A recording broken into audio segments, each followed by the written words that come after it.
The decision to bring Brock back out for, I think it was not third inning, but a third different inning. Can you take us through that one? Needed length.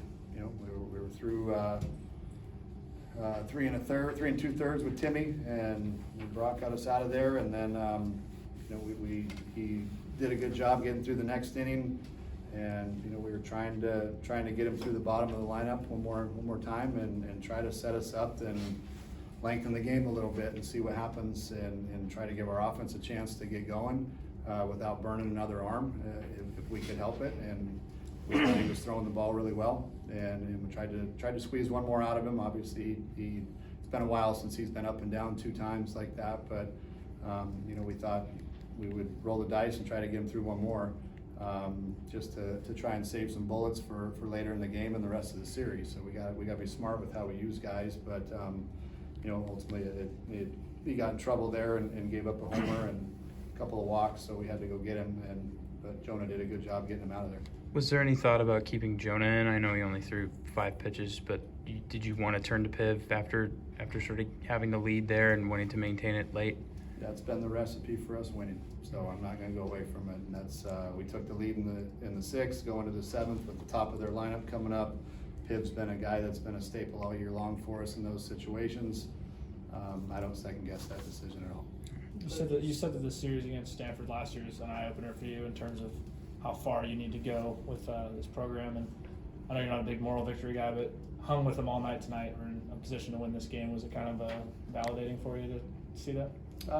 You know, it's a tough loss certainly, but you know, like I told our guys, man, that's a pretty dang good team over there, and we're right with them. We make one play maybe there in the 4th that we could have made, and it might be a different outcome. And so it's a ball bouncing one way or the other, or just, you know, one out away from turning that over to Owen there in the 8th and the 9th, and maybe that's a different game. And unfortunately, we hung one pitch, and Rios got us. He's been a hot hitter for them, and he made us pay for that. But you know, at the end of the day, we're right with these guys, and you know, if we don't start believing we're a good team now, and the way we're playing against these guys, and coming back against Quinn Matthews, who's been really tough all year long, and we came back and took the lead on him and had him on the ropes really. So we're right there. We just got to figure out ways to, and we have all year figured out ways to win those type of games, but tonight came up a little short. I know you probably weren't surprised with the pitch count for Matthews, because that's what Esker's been doing with him all year, but were you surprised to see him have that length, considering you put up 6 and we're kind of barreling him up a good amount of the night? No, because he didn't drop off. You know, he stayed right there. I mean, I think you know, he was as effective in the 8th inning as he was in the 1st and 2nd. He didn't drop off. Elo was still there. His breaking stuff was still sharp. He was still locating.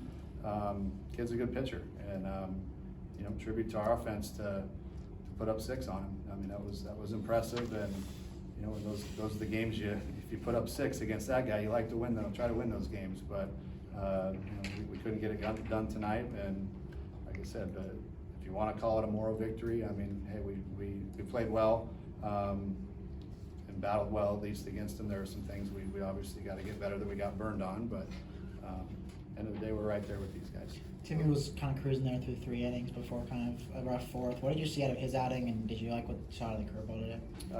You know, I thought Timmy threw the ball outstanding. Again, trying to lengthen him out a little bit, so we ran him out there again. He was throwing the ball really well. And I talked to Timmy already. The only complaint I had is him going 3-0 to start the inning against was it Tommy Troy? I think that they hit the homer homer, so he had to come with him with 3 fastballs, and he got the 3rd one oppo and hit a homer. And other than that, I thought Timmy threw the ball really well. Again, there's a play there that I think we should have made or could have made there in the 4th that maybe gets us out of that inning, you know, pretty quickly. But all in all, I thought he did a great job. What did you see from Everoff in the 7th that gave you some trouble? I just hung one pitch, you know, and at the end of the day, Piv's our guy. He's been our guy all year. He's been outstanding. He hung one pitch over the middle of the plate, and the kid didn't miss it. And unfortunately, it was against probably their hottest hitter right now, and he didn't miss it. So, you know, he beat us, and tip your hat to him and turn the page, move on to tomorrow. Coach, Will Rogers obviously pitched tonight, and he started the season kind of in the lineup, and now pitching. So, what from your perspective, what was that adjustment for him playing? Will's a great kid. He's willing to do whatever it takes to win.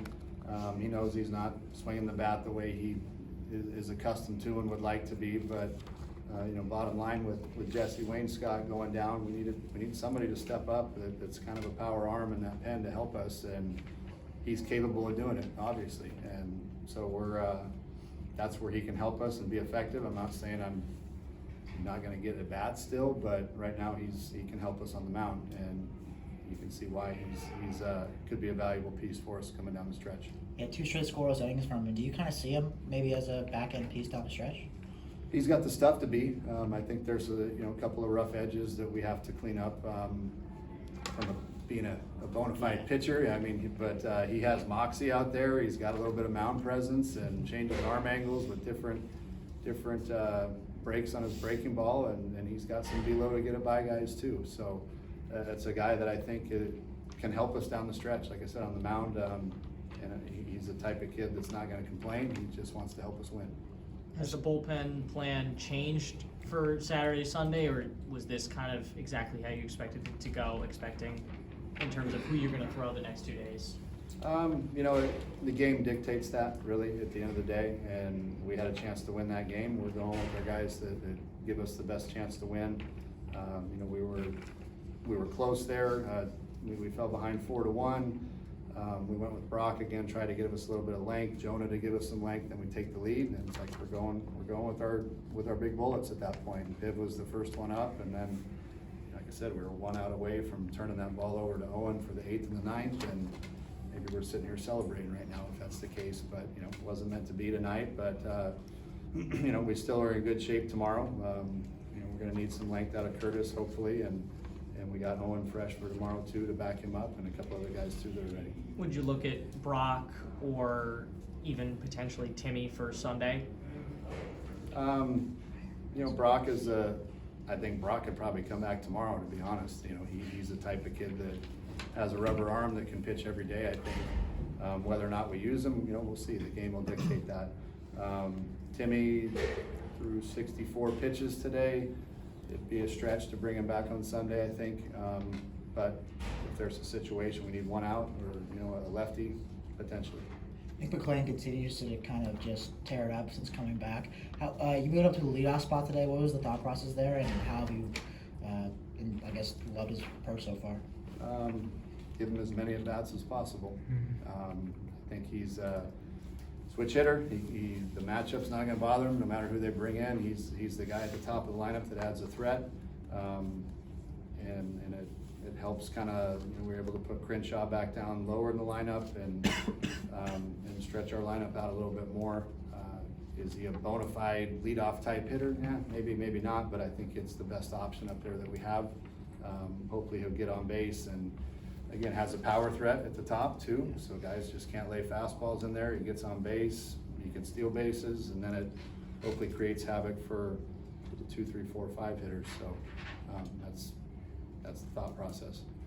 It's four straight Friday losses now. Do you kind of feel like without a bona fide Friday starter, your team is a little bit behind the 8 ball when you go up against everyone's ace to start a series? No, we had a chance to win tonight, so we were in perfect situation to win this game. I trust our guys, and just because we don't have a true bona fide Friday night guy, we got a lot of pieces that we can use on Friday to get us to that position. So,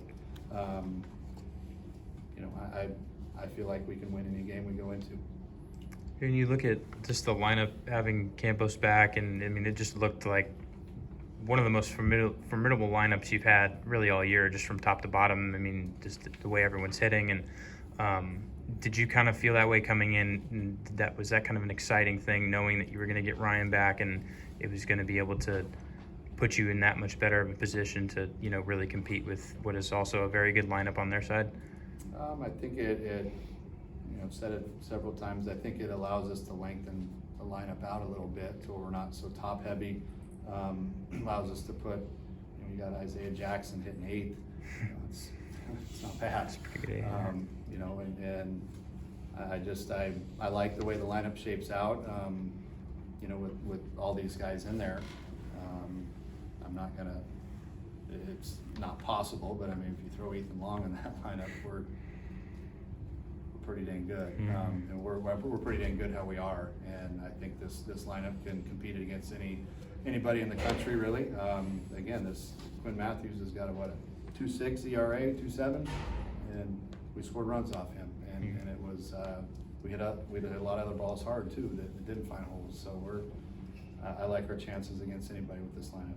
With that, Ryan, I know not getting hit, but what did you just see from his swing tonight, his approach in the box?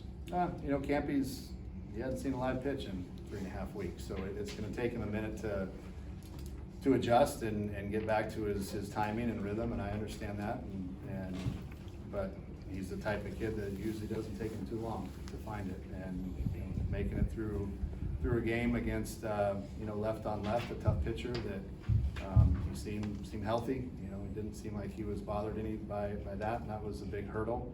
So he'll find his timing. I'm not too worried about him.